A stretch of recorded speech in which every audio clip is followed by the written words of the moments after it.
क्षमादेत माता सा पिता सा पुत्राः विश्वे देवा आदितेः पञ्चजना आदितर्ज्यादामादितर्ज्यानितवाम्मा यो शान्तिरान्तरिक्षगुं शान्तिः पृथिवी शान्तिरापः शान्तिरौषधयः शान्तिः वनस्पतयः शान्तिर्विश्वे देवाः शान्तिर्ब्रह्मा शान्तिः सर्वगुं शान्तिः शान्तुजाताः समीहासे ततो न अभयं कुरु सन्नः कुर्प्रजाभ्यो भयं नः पाशुभ्यः सुशान्तिर्भवतु श्रीमन्महागणाधिपतये नमः।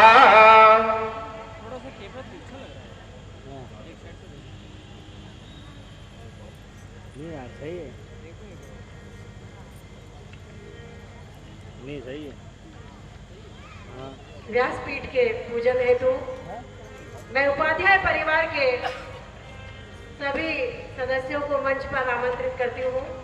उपाध्याय परिवार मंगलाय नमो हरिः ओम पवित्रः पवित्रो वा सर्वावस्थांगतो विवा यः स्मरेत् पुण्डरीकाक्षं सवाय्याभ्यन्तरास्तेः पुण्डरीकाक्ष पुनादो पुण्डरीकाक्ष पुनादो पुण्डरीकाक्ष पुनादो हस्ते अक्षत पुष्पाणि आदाय पुष्प लेकर के श्री सीताराम भगवान का ध्यान करेंगे। शिव पंचादन देवता को ध्यान करें।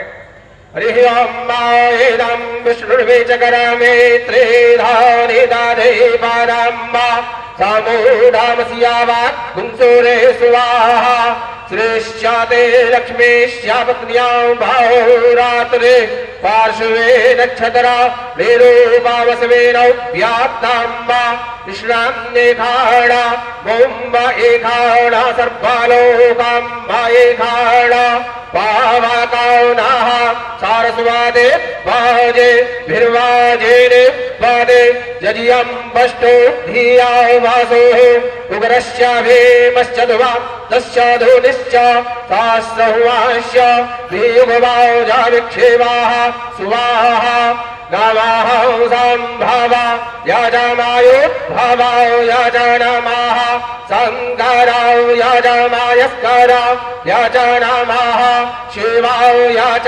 सेवाताराव याच कृष्णेन राजसा वर्तमानो निवेशायन्न वेदामृत्यञ्च हिरण्ययेन सवेदा रथेन देवो जातिभुवन निवस्यान्न पूर्वास्व श्री वाङ्मय मूर्तये नमः। श्री सीतारामाभ्यां नमः। शिवपञ्चायतन देवताभ्यो नमः। ध्यायामि ध्यानार्थे अक्षत पुष्पाणि समर्पयामि नमस्करोमि पूजयामि। त्वां गन्धर्वा आगानय स्तुवामिन्दर स्वां बृहस्पतेः त्वामोखादे सोम राजा विद्वान्यसमाधामुच्यता। गन्धं समर्पयामि अलङ्करणार्थान् अक्षतां समर्पयामि। श्री सीतारामाभ्यां नमः। श्री हनुमते नमः।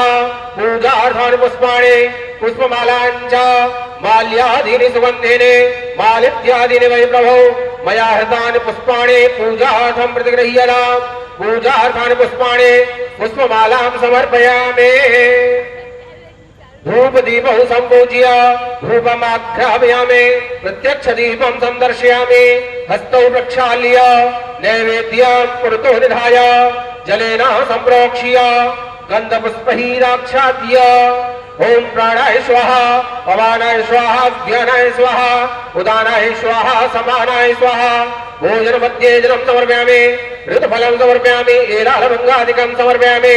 दक्षिणा द्रव्यां यद्दत्तं यदपारा दानं यत्पूर्तं याश्च दक्षिणाः तादग्निर्वैश्वाकार्बाणाः सुरदेवे खूनौ दादाता। मनसारार्तिक्य विधाय मंत्रपुष्पाञ्जलिं समर्पयामि नमस्करोमि। अथ व्यास पूजनम्। ओम बृहस्पते आते आदर्जो आरेहाद्ये मनवे भावत कराधो मज्जने भो जद्येदायच्छावासारे तपराजा तादादस्मा सुधरावेण देहि चितराम्मा गुरुर्ब्रह्मा गुरुर्विष्णु गुरुर्देवो महेश्वरः गुरुः साक्षात् परब्रह्म तस्मै श्री गुरवे नमः। नारायणं नमस्कृत्य नरं चैव नरोत्तमं देवीं सरस्वतीं व्यासं ततो जयमुदीरये। प्रणम्य प्रणाम करके महाराज श्री को परिक्रमा कर ले सभी लोग। यानि कानि च पापानि जन्मान्तर्गतानि च तानि सर्वाणि पृश्यन्तु प्रदक्षिणायां पदे पदे।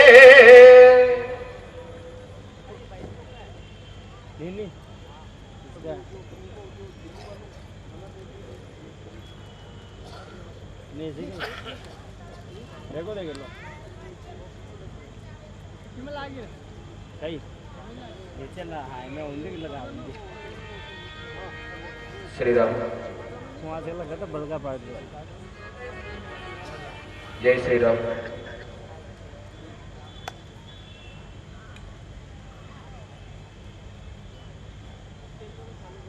कैमरा चालू कर दे, चालू तो कर ऐसे रुको ना।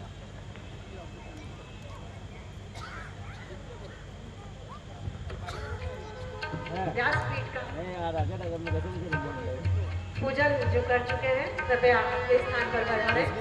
झूम दे रहे और हमारे बीच पंडाल में रिमोट दे रहे मार्बल एसोसिएशन के अध्यक्ष महोदय श्रीमान गोपाल जी ओझा साहब विराज रहे हैं। मैं आपको पूज्य महाराज श्री के माल्यार्पण स्वागत के लिए मंच पर आमंत्रित करती हूँ। श्रीमान ओझा साहब लो लो इसको दे दे रिमोट दे देगा ले इसी क्रम में रिमोट रख दबा आगे आगे तो आज पूज्य महाराज श्री के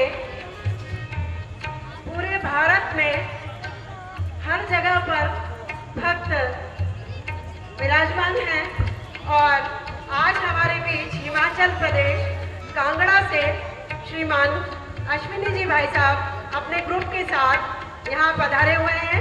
मैं आपके पूरे समूह को पूज्य महाराज श्री के माल्यार्पण एवं स्वागत के लिए मंच पर आमंत्रित करती हूँ। श्रीमान अश्विनी जी भाई साहब, सरोज जी और उनके पूरे समूह।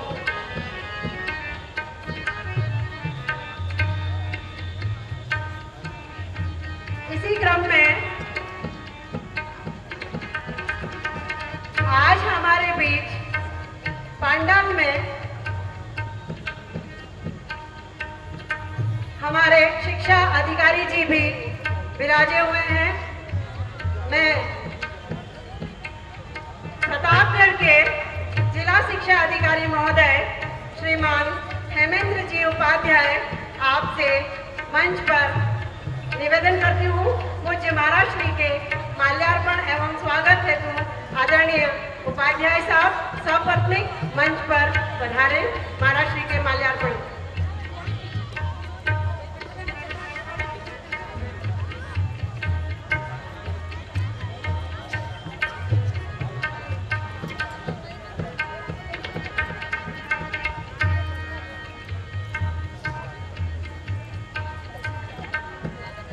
इसी क्रम में श्रीमान सत्यनारायण जी उपाध्याय महालक्ष्मी बर्तन भंडार आप भी मंच पर आमंत्रित हैं। हमारे बीच पंडाल में आदरणीय आमेरिया साहब विराज रहे हैं। राधेश्याम जी आमेरिया साहब आपको भी मंच पर आमंत्रित करती हूँ पूज्य महाराज श्री के माल्यार्पण एवं स्वागत हेतु। दोनों ब्याई जी साहब पंडाल में विराजमान हैं। पीढ़ी पीढ़ी में लगा पीढ़ी बड़ा में तीनों ब्याजी साहब जो पंडाल में विराजमान है आप भी मंच पर आमंत्रित है। पधारे आप मंच पर।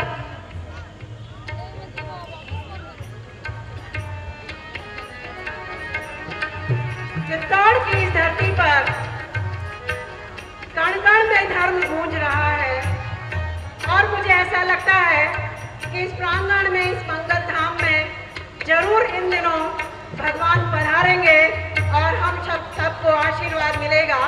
किसी ने कहा है कि ये धरती वो है जहाँ भगवान विचरण करने आते हैं और इसी महान धरती पर हम यहाँ पर कथा सुनने का हमें सौभाग्य मिला है।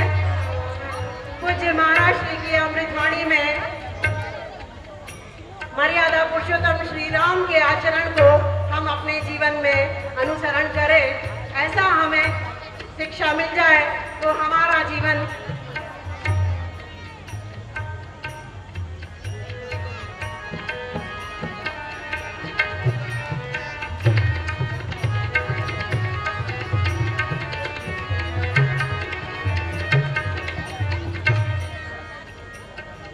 और किसी ने कहा है आतो स्वर्गा ने शर्मावे, फिर पर देव रमण ने आवे, फिर रो यश नर नारी गावे, धरती मीरारी। तो आज इसी मीरा की धरती पर कण कण में भक्ति गूंज रही है और हम सब चित्तौड़ वासियों को वो भक्ति का अवसर मिला है। हम धन्य हैं कि आज हम यहाँ पर मौजूद हैं।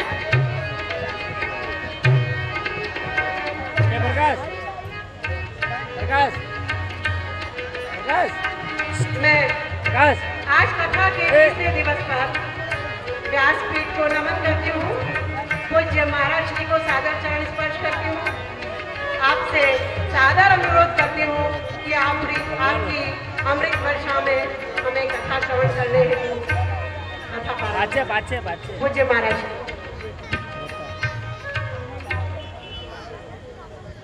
धन्यवाद।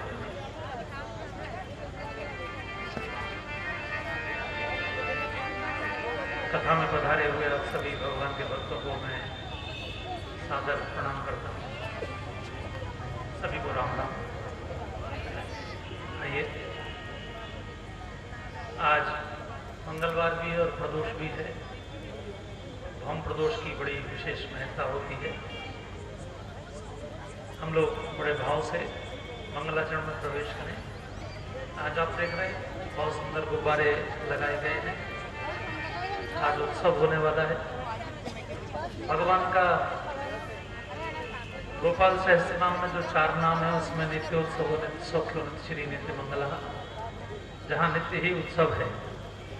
जहाँ भी परमात्मा के भक्त होते हैं वो लगातार उत्सव मनाते ही रहते हैं। तो आज उत्सव की तैयारी है। इतने सारे गुब्बारों का ही गेट, गुब्बारों की बंधन बारें हैं। तो बड़े भाव से हम लोग प्रवेश करें। आप अपनी कमर सीधी कर लें और मेरे साथ 3 बार उनका उच्चारण करें।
लोकाभिरामं रणरङ्गधीरं राजीवनेत्रं रघुवंशनाथं कारुण्यरूपं करुणाकरं तं श्रीरामचन्द्रं शरणं प्रपद्ये श्रीरामचन्द्रं शरणं प्रपद्ये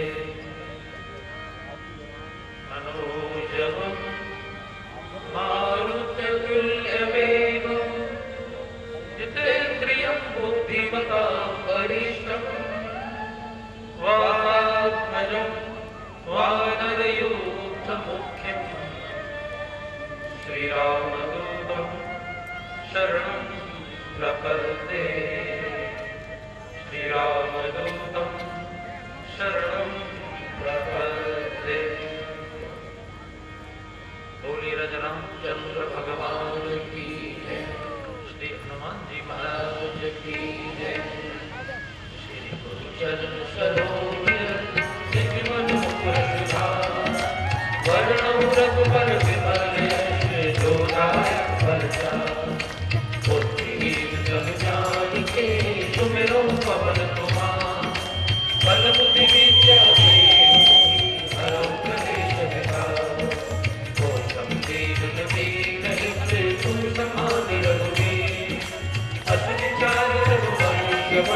हरौ विषम मेरी स्वामी राधे कोरा जन्म जन्म मोहि दीजियो हे वृंदावन वास।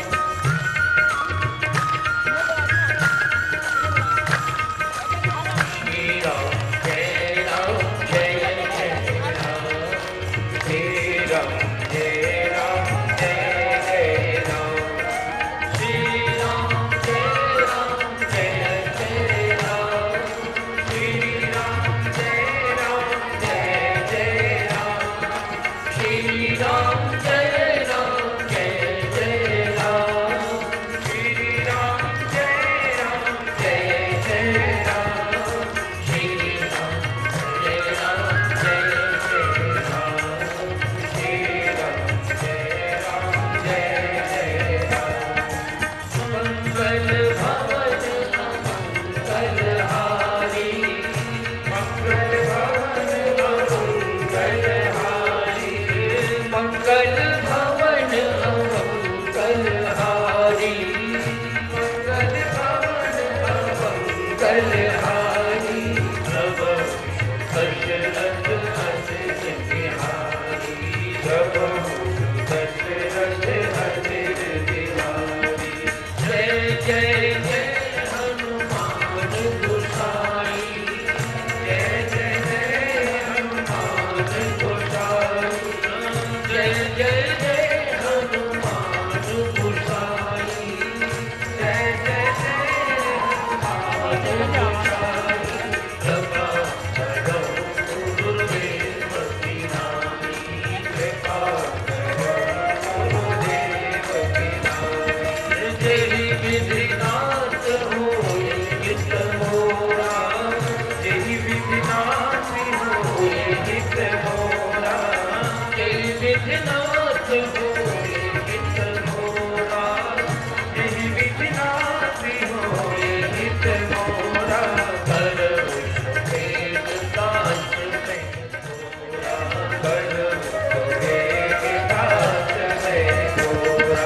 दीन दयाल बिरत संभारी, दीन दयाल बिरत संभारी, दीन दयाल बिरत संभारी, दीन दयाल बिरत संभारी। हर नाथ बहु संकट हारी, हर नाथ बहु संकट हारी। श्री राम जय राम जय जय राम, श्री राम जय राम जय जय राम, श्री राम जय राम जय जय राम, श्री राम जय राम जय जय राम, श्री राम जय राम जय जय राम,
सागर शिवही वीडियो माइनस में जाए ऐसे बातें चार वर्णो विशद राम गुण गाथा वर्णो विशद राम गुण गाथा जय जय गिरिवर राधे किशोरी जय जय गिरिवर राधे किशोरी जय महेश मुकुल चंद्र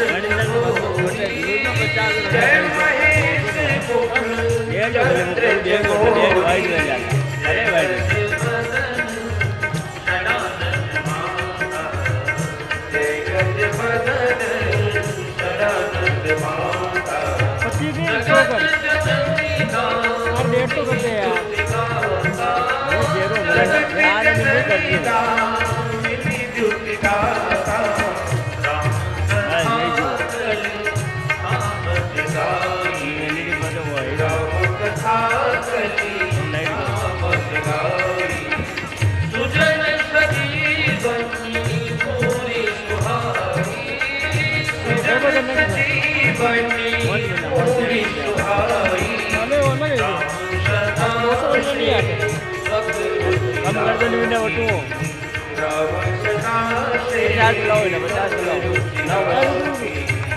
वेद पुराण साधु सुर साथी वेद पुराण साधु सुर साथी साधन शिवही नाय अभिमाना साधन शिवही नाय को आगे बढ़ाई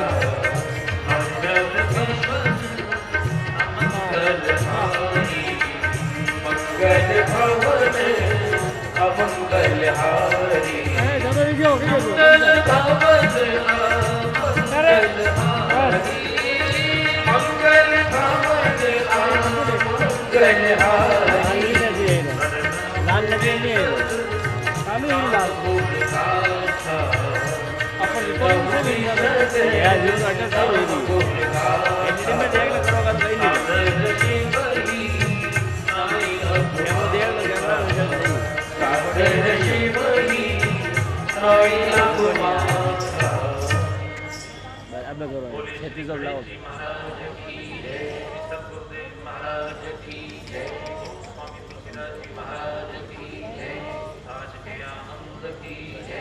सब संतन पहली बार लाइट कम लगा लेकिन आज गुब्बारा एंड पिंक पिंक है सब गंगा हमें ना गुब्बारा है गौ माता की है भारत माता की है गढ़कालिका मैया की है सावरिया सेठ की है श्रीनाथ भगवान की है श्री एकनाथ की है। ओम नमः पार्वती पतये हरे हरे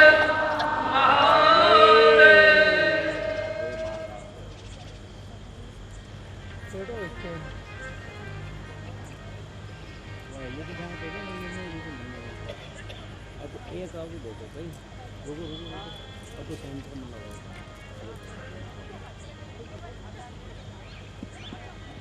ये सेंटर नहीं है ये कैमरा को तो खड़ा हमारा देखो तो खबर पड़ा अपना थोड़ा सा ऐसे घुमाने ना हो मेरी हो कैमरा डेटो आपको गर्दन कम मोड़नी पड़ेगी गर्दन में दर्द होता है एक मिनट कतरा करना बनेगी सामने वाले सामने ठीक है।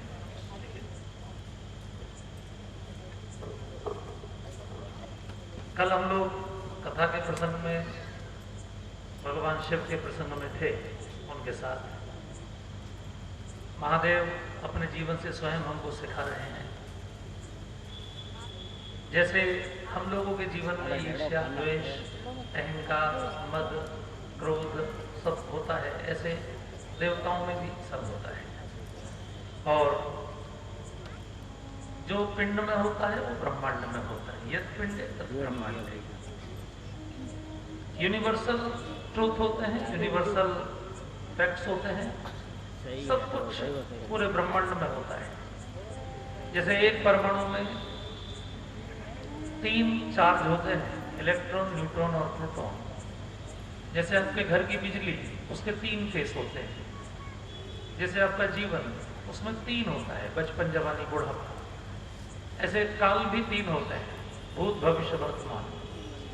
ऐसे हमारे देवता भी 3 माने गए हैं, ब्रह्मा, विष्णु, महेश। देवियां भी 3 मानी गई हैं, महाकाली, महालक्ष्मी, महासरस्वती। ऐसे पूरी सृष्टि त्रिगुणात्मक है, पूरी सृष्टि त्रिगुणों पर चलती है।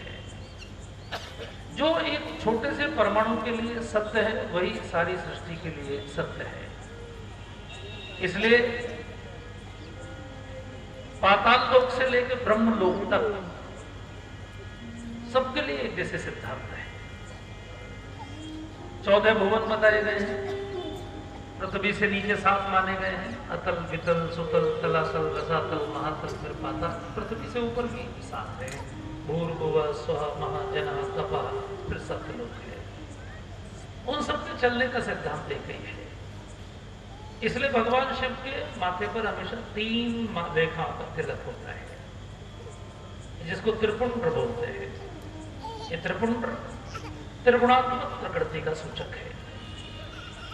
भगवान शिव स्वयं हमको ध्यान दिला रहे हैं कि ये जो जलेरी है वो पंचभूत की प्रकृति है, और उसमें जो शिवलिंग के रूप में मैं बैठा हूँ, ये आपका पंचभूतों का शरीर, उसमें मैं आत्मा के रूप में विराजमान हूँ। इसलिए शिवलिंग को देखकर हमेशा ध्यान करो, शिवोहम शिवोहम, मैं शिव हूँ, मैं केवल शरीर नहीं हूँ, साक्षात शिव हूँ, साक्षात परमात्मा का अंश हूँ। लेकिन परमात्मा के अंश को भी माया के जगत में आके किन किन परिस्थितियों को झेलना पड़ता है, वो सब सिखाने के लिए भगवान शिव अपने जीवन के द्वारा हमको सिखा रहे हैं। आप परमात्मा के अंश हैं, उसके बाद भी जब परमात्मा का अंश है तो हम बिल्कुल निर्मल हैं, चेतन, अमल, सहज, सुख राशि, ईश्वरं सजीव अविनाशी। जैसे पानी की बूंद कितनी निर्मल होती है, जो बादल से गिरती है, एकदम निर्मल डिस्टिल वाटर होता है। लेकिन वही पानी की बूंद जैसे मिट्टी के संपर्क में आती है तो उसका रंग मटमैला हो जाता है, उसका रंग थोड़ा सा मिट्टी पिए हुए हो जाता है। भूमि भरत भा डाबर पानी, जनु जीव ही माया लपटानी। उसी प्रकार जो जीव है वो तो शिव का अंश है, लेकिन जैसे ही वो किसी माँ के गर्भ में आता है तो माँ का चिंतन, माँ के संस्कार, पिता के संस्कार, वो सब उसके ऊपर लिपटने शुरू हो जाते हैं। और वो जीव जिस घर में जन्म लेता है, उस घर के अनुसार, जिस वातावरण में रहता है, उसके अनुसार वैसा ही रंग उस पर चढ़ जाता है। जैसी होती है संगत, वैसी होती है रंगत। तो ये जो प्रैक्टिकली माया के जगत में रहकर और उसमें भी निर्मल बने रहना, ये कैसे हम सीखेंगे? तो ये प्रैक्टिकली हमको सिखाने के लिए भगवान स्वयं पृथ्वी पर मानव बन के आते हैं, और उनको हम मर्यादा पुरुषोत्तम के रूप में जानते हैं। वेदों का जितना भी थियोरिटिकल ज्ञान है, उसको प्रैक्टिकल रूप से अपने जीवन में वो जी कर दिखाते हैं। वो कभी कोई भाषण नहीं देते, even not a single speech, even not a single book, कभी कोई किताब नहीं लिखते, वो कभी प्रवचन नहीं करते, वो केवल एक्शन करते हैं, वो जीवन में जी कर दिखाते हैं। इसलिए उनकी कथाएं कही जाती हैं। भगवान शिव अपने जीवन की घटना के द्वारा हमको कितना बड़ा संकेत, कितनी बड़ी शिक्षा दे रहे हैं। कल हम लोगों ने सती के प्रसंग को देखा। भगवान शिव की पहली पत्नी सती। भगवान शिव तो अनादि हैं, अनंत हैं, पता नहीं उनके कितने विवाह, कितने बार। मुंडों की माला के रूप में जब पार्वती जी उनसे पूछती हैं कि जो गले में आपने एल्बम लटका रखी है, इसमें जो फोटो लगे हैं वो किनके? हमसे भी ज्यादा आप किनको चाहते हैं? भगवान शिव ने कहा ये सब आप ही के फोटो हैं। ये मुंडों की जो माला है, ये सब आप ही के मुंड है। जिस जिस कल्प में आपका अवतार हुआ और आपने जो जो शरीर धारण किया, उससे आपने मेरी जो सेवा की, उसकी स्मृति के रूप में, उसकी याद के रूप में मैंने वो फोटो उस समय का इसमें लगा दिया है। तो भगवान शिव तो अनंत है, लेकिन वो अपने जीवन की घटना के द्वारा हमको सिखा रहे हैं। ये जो कथा है रामायण की, इसमें माता पार्वती के पूर्व जन्म की भी कथा, सती की कथा दी गई है। देखिए, पिछले जन्म में जो सती थी वो अगले जन्म में पार्वती हो गई। पिछले जन्म में वो तार्किक थी, वो बिना प्रैक्टिकल के कोई बात मानने को तैयार नहीं थी। यहाँ तक कि भगवान शिव तीनों लोगों के बड़े बड़े ऋषि जिनकी बात मानते हैं, उनकी बात भी उनकी पत्नी मानने को तैयार नहीं हुई। आपने देखा, इसका मतलब बुद्धि से वो कितनी तेजस्वी रही होंगी, उनको अपनी बुद्धि का, अपनी पढ़ाई लिखाई का कितना एक गौरव रहा होगा। लेकिन अगले जन्म में उन्होंने कोई तर्क नहीं किया, उनका भाव बदल गया, वो श्रद्धा हो गई। इसलिए पार्वती को कहा गया श्रद्धा। भवानी शंकर बंदे श्रद्धा विश्वास रूप। ऐसा क्यों हुआ? ऐसा इसलिए हुआ कि भगवान शिव ने अपनी पत्नी को कभी कुछ बोला नहीं, प्रेम से निभा दिया। हम लोगों को वो सिखाना चाहते हैं कि देखो, ये जो रिश्ते हमको मिले हैं, माता पिता, पति पत्नी, बहन भाई, ये हम लोगों ने डिसाइड नहीं किए हैं, ये डिसाइड तो उसने किए। तो जब उसने इनको निश्चित किया है तो ये उसका प्रसाद है। और परमात्मा का प्रसाद जैसा भी आपको मिले उसको तो माथे से ही लगाया जाता है, उसको कभी पैरों में तो नहीं डाला जाता।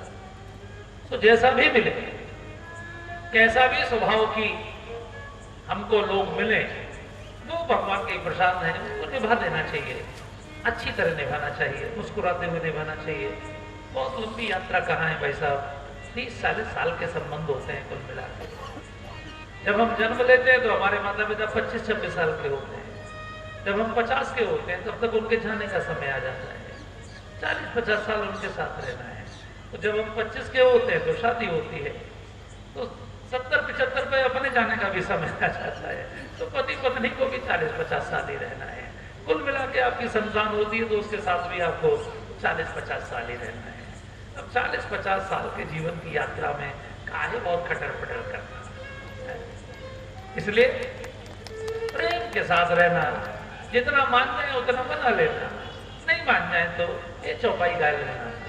कोई है सोई जो राम रचिया था, कोई है सोई जो राम रचिया था, वो कर सरग बड़ा बहिसा था, वो कर सरग बड़ा बहिसा था। मंगल भवन अमंगल हारी, मंगल भवन अमंगल हारी, प्रभु सुदशरथ अजिर बिहारी, प्रभु सुदशरथ अजिर बिहारी। कोई है सोई जो राम रचिया था, कोई है सोई जो राम रचिया था। तो कल आपने सुना कि सती मैया ने अपने शरीर को त्यागा, अंते यह मति उपरांते सह आकृति। नचिकेता ने यमराज से पूछा था कि मरने के बाद आत्मा के पुनर्जन्म का निर्धारण कैसे होता है। भारत में एक बच्चा हुआ नचिकेता, जिसने यमराज की साधना की। यमराज स्वयं प्रकट हुए और यमराज से उसने 3 प्रश्न पूछे। तो पहला उसका प्रश्न था कि मरने के बाद आत्मा जो पुनर्जन्म लेती है वो कौन सा जन्म लेगी, उसका निर्धारण कैसे होता है। यमराज ने ये सूत्र अपने मुख से बोला, अंते यह मति उपरांते सह आकृति। मरते समय मनुष्य की जैसा चिंतन होता है, जैसी सोच होती है, जैसी बुद्धि होती है, जैसा विचार होता है, उसका अगला जन्म वैसा ही प्राप्त होता है। क्योंकि मरते समय आप सबसे महत्वपूर्ण चिंतन करते हैं। आपको लगता है कि मैं ये और कर लूं। अगर आपको बता दिया जाए कि 5 मिनट बाद आप जाने वाले हैं, तो सबसे पहले आप अपना जो छुपा हुआ गड़ा हुआ धन है वो निकाल के बच्चों में बांटेंगे। थोड़ा आपको लगेगा जो जरूरी काम है वो जरा निपटा दूं, किस किस पर लेन देन है, बकाया है, वो सब जरा बताऊं। जो आपकी बुद्धि में सबसे महत्वपूर्ण विचार होता है वही आपकी खोपड़ी में अंत में आता है, जो चित्त में होता है। इसलिए जिस चिंतन को लेकर व्यक्ति मरता है वैसा ही उसको अगला जन्म प्राप्त होता है। मोक्ष किसका होता है? जिसका कोई चिंतन नहीं होता, जो परमात्मा की स्मृति करते हुए अंत समय में प्राण छोड़ता है। संसार की किसी भी कामना, किसी भी वासना, कोई चिंता, कोई मोह, किसी भी प्रकार का कोई भय, जब आपका मन जीते जी समस्त वासनाओं से, चिंताओं से, समस्त प्रकार के भयों से, शोकों से मुक्त हो जाए तो आप समझ लीजिए आपने मोक्ष प्राप्त कर लिया है। मोक्ष मरने के बाद नहीं होता, वो जीते जी ही होता है। पार्वती जी ने चूंकि अंतिम समय शरीर छोड़ते समय भगवान से वरदान मांगा था, कौन सा? जन्म जन्म शिव। इसको गाना है क्योंकि आज प्रदोष है। हम लोग कम से कम इतना तो मांग ही लेंगे, हे भोलेनाथ जब भी हमारा जन्म हो, हमारा प्रेम आपके चरणों में हमेशा बना रहे, हमारी भक्ति आपके चरणों में हमेशा बनी रहे। उसके लिए सती ने तो तब वर मांगा था, हम लोग आज मांग रहे हैं। जन्म जन्म शिव पद अनुरागा, जन्म जन्म शिव पद अनुरागा, सती मरत हरि सब पर मांगा, सती मरत हरि सब पर मांगा, तेहि कारण हिमगिरि ग्रह जाई, तेहि कारण हिमगिरि ग्रह जाई, जन्मी पार्वती तन पाई, जननी पार्वती तन पाई, जन्म जन्म शिव पद अनुरागा, जन्म जन्म शिव पद अनुरागा। अंतिम समय सती ने ये वर मांगा। तेहि कारण, जरा शब्दों पर गौर कीजिएगा, तेहि कारण, हमारे जन्म का भी कारण, पार्वती के जन्म का भी कारण, क्योंकि बिना कारण के दुनिया में कोई भी क्रिया नहीं होती है। गर्मी में जब भयंकर धूप पड़ती है तो सागर के पानी को भाप बना देते हैं सूर्य, वही भाप ऊपर जाके बादलों के रूप में जब हिमालय की चोटियों में आती है तो ठंडी होकर वो बादल के रूप में परिवर्तित होकर फिर आके बरसती है। गर्मी ना पड़े तो बारिश ना हो, हर क्रिया के पीछे कोई ना कोई कारण होता है। तो जैसे पार्वती जी के जन्म का कारण है, वैसे हम लोगों के भी जन्म के कारण होते हैं बंधुओं। इसलिए ये ध्यान रखिएगा कि जैसी आपकी मति होती है वैसी ही आपकी गति होती है। और मति कैसी होती है? जहां आपकी रति होती है। रति माने आपकी चाहत, रति माने आपके मन का लगाव। जैसे कोई मैया, चाहे वो घर में बर्तन मांज रही हो, चाहे कपड़े धो रही हो, चाहे खाना बना रही हो, कुछ भी कर रही हो, लेकिन उसका ध्यान अपने छोटे से बच्चे की ओर होता है जो चारपाई पर लेटा हुआ है, जो पालने में है। उसको लगता है कहीं वो चारपाई से गिर ना जाए, कहीं वो जग ना जाए। तो जैसे माँ कुछ भी कर रही हो लेकिन उसका ध्यान अपने बच्चे में रहता है, उसी प्रकार आप जिंदगी में कहीं भी जी रहे हो, लेकिन जहां आपका सबसे ज्यादा चाहत होगी वहीं आपका ध्यान रहने वाला है। उसको रति बोलते हैं। जहां रति होती है वहीं मति होती है और वहीं गति होती है। पार्वती जी के जन्म का ये कारण है कि सती की रति भगवान शिव के चरणों में है। और कैसे ना हो, पूरा जीवन देखने के बाद अंत में उन्होंने वरदान मांगा है। ध्यान रखिए, वरदान उन्होंने शुरू में नहीं मांगा। एक कब मांगा? सती मरत हरि सब पर मांगा, सती मरत हरि सब पर मांगा। मरते समय अपने पति का प्रेम उनको ध्यान में आया। मरते समय जीते जी उन्होंने उनकी बात नहीं मानी, लेकिन मरते समय ध्यान में आया कितना इन्होंने निभाया। ये हमेशा मुझे देखकर मुस्कुराए। मैंने कितनी गलतियां की, इन्होंने कभी मुझे डांटा नहीं। मरते समय उनको सब ध्यान में आ गया।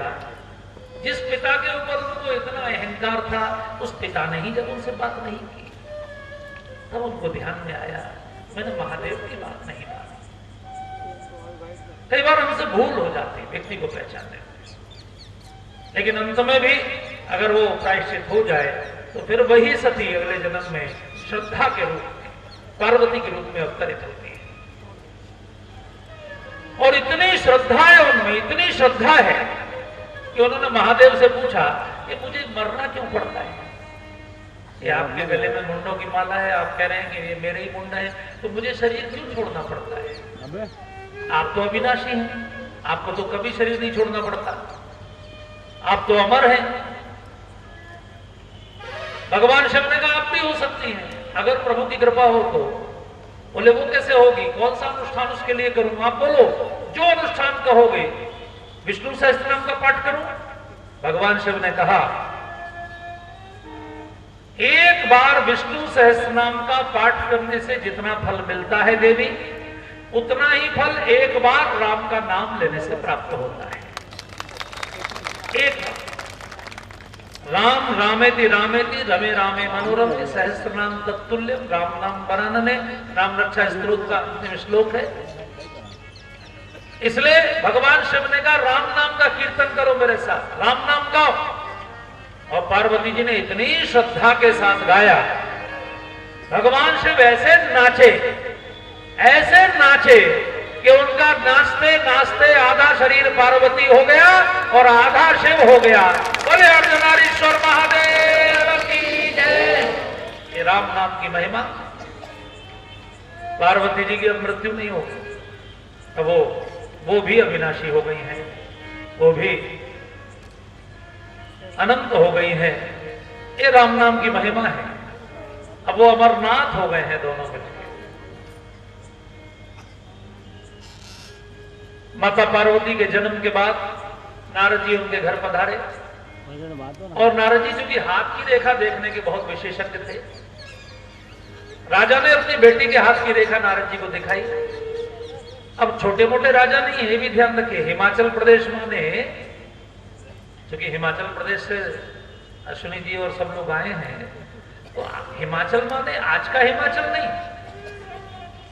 हिमाचल माने पूरा कश्मीर, पूरा उत्तराखंड, पूरा हिमाचल, पूरा नेपाल, पूरा दार्जिलिंग, पूरा भूटान, पूरा बर्मा, आसाम की 7 सिस्टर स्टेट्स, टोटल जो तिब्बत तक पूरा हिमाचल है, हिमालय का जो भारत, अखंड भारत का हिस्सा, उस टोटल हिमालय के राज्य के राजा पार्वती जी के पिताजी। अब इतना बड़ा राजा की पुत्री, नारद जी उनके घर पधारे। राजा ने कहा मेरी बेटी का भाग्य बताओ। नारद जी ने कहा कि आपकी बेटी का भाग्य तो ऐसा है कि दुनिया में किसी का हो ही नहीं सकता। जो भी इसकी सेवा पूजा करेगा उसको संसार की कोई वस्तु दुर्लभ नहीं होगी। अब आप जानते हैं देश में 9 दिन के सबसे बड़े अनुष्ठान देवी के ही तो होते हैं, और किसी देवता के होते हैं क्या? देवता तो गणेश जी भी है, हमारे पंचदेवों में सूर्य भी है, नारायण भी है, शिव भी है और शक्ति भी है। लेकिन 9 दिन के जो सबसे बड़े 2 अनुष्ठान हैं वो तो देवी के ही होते हैं।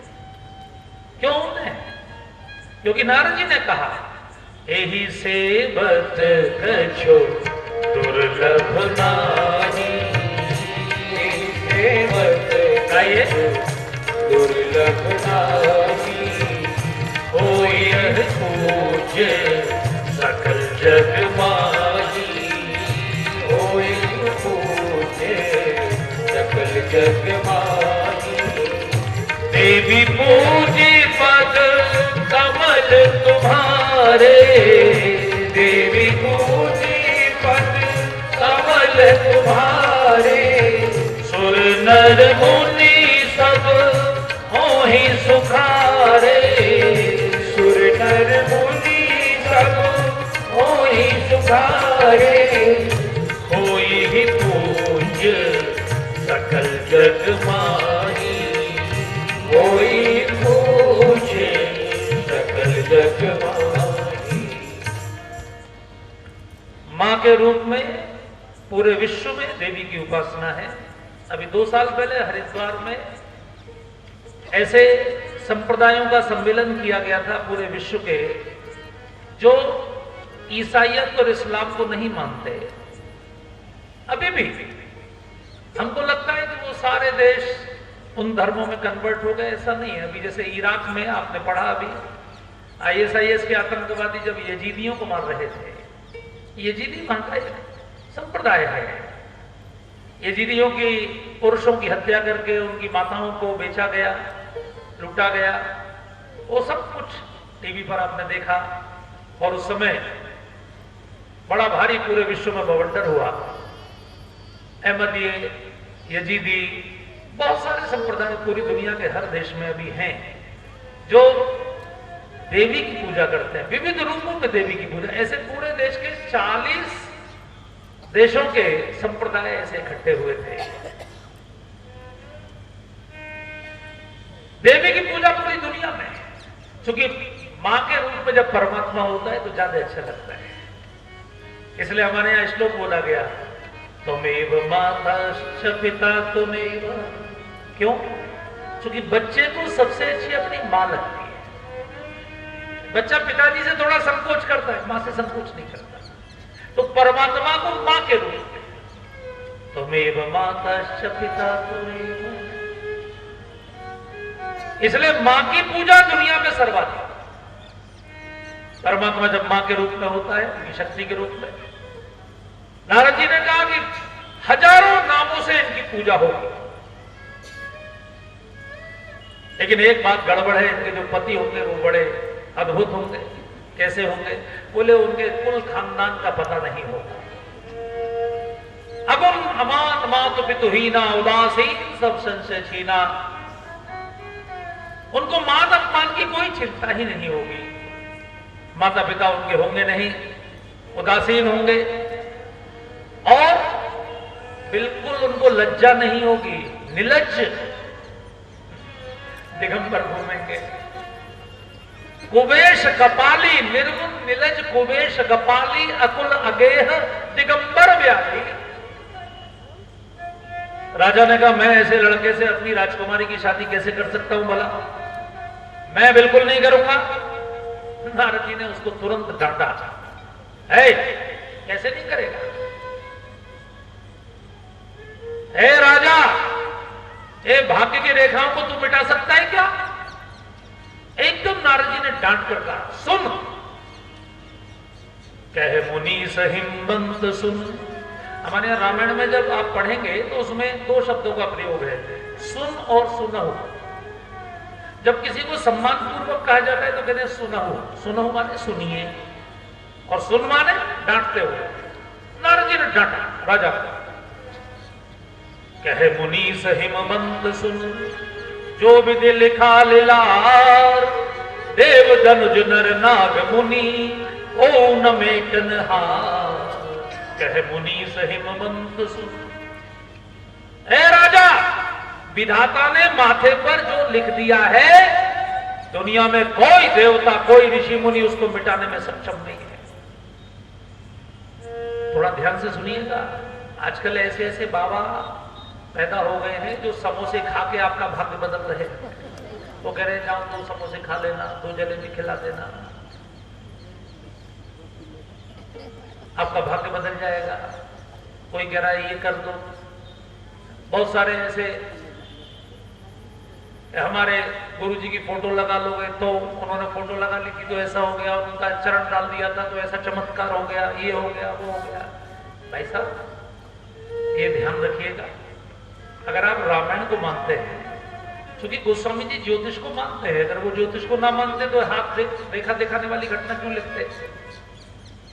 लेकिन वो ये भी बता रहे हैं कि देवता, दानव, देव, धनुज, नर माने मनुष्य, नाग, मुनि, इनमें से किसी में भी आपके भाग्य की रेखा बदलने की क्षमता नहीं है। अगर कोई कहे कि मैं बदल दूंगा करूंगा आपका भाग्य, ये गलत है।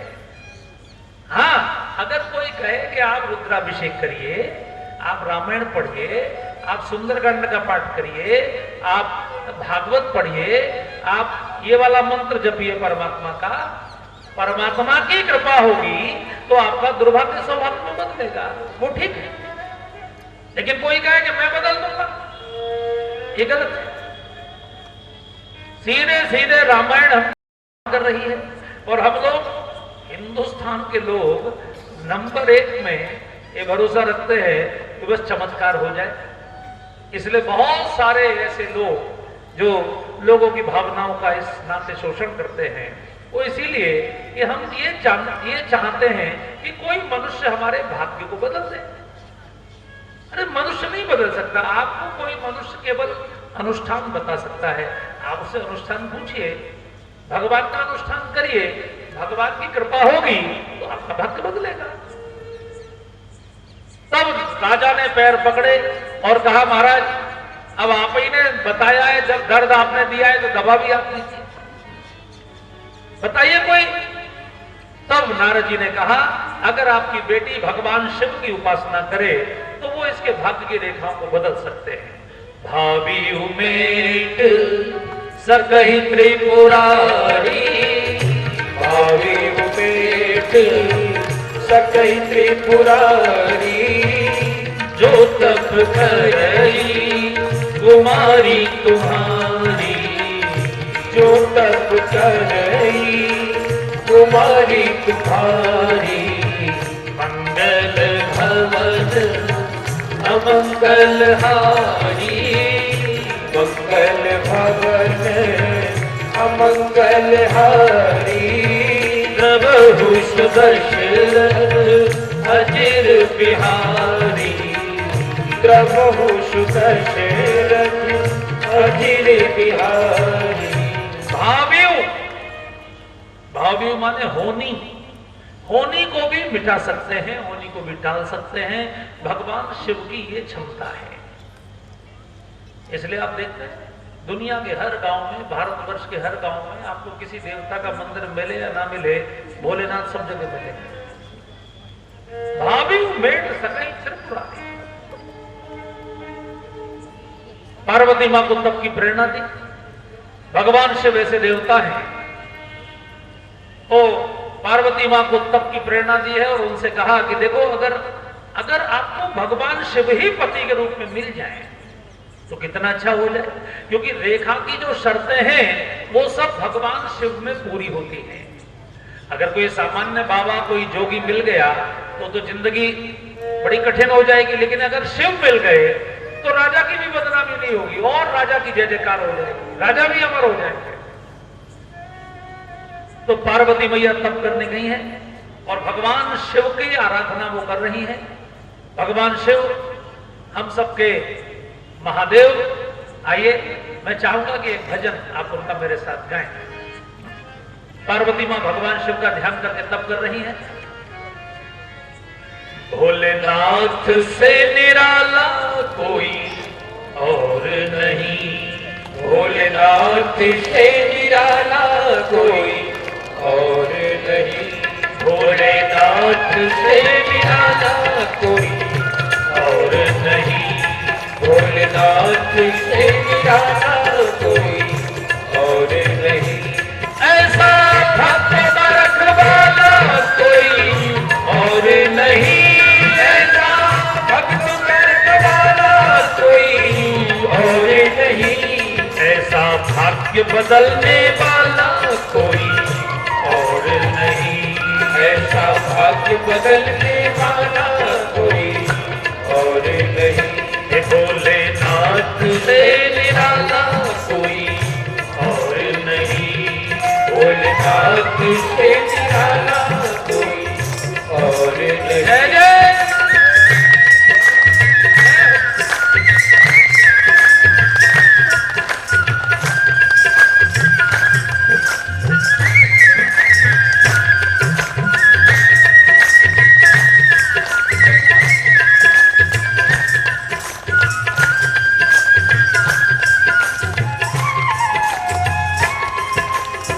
उनका डमरू जब जब बोले अगम निगम के भेद ये खोले, अगम निगम के भेद ये खोले, अगम निगम के भेद ये खोले। उनका डमरू जब जब बोले अगम निगम के भेद ये खोले, अगम निगम के भेद ये खोले, अगम निगम के भेद ये खोले।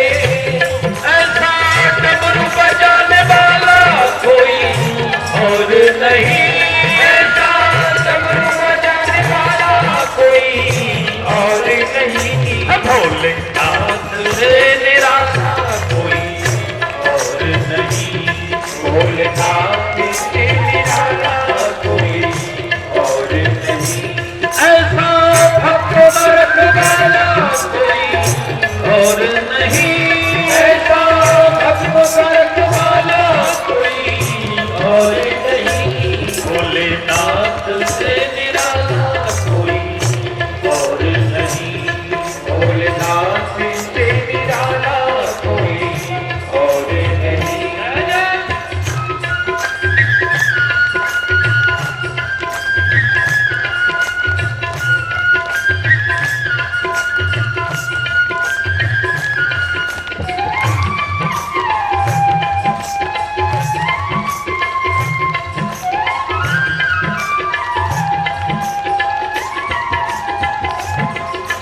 काया जब जब करवट बदले, करम चमक के अगले पिछले, करम चमक के अगले पिछले, करम चमक के अगले पिछले। काया जब जब करवट बदले, करम चमक के अगले पिछले, करम चमक के अगले पिछले, करम चमक के अगले पिछले।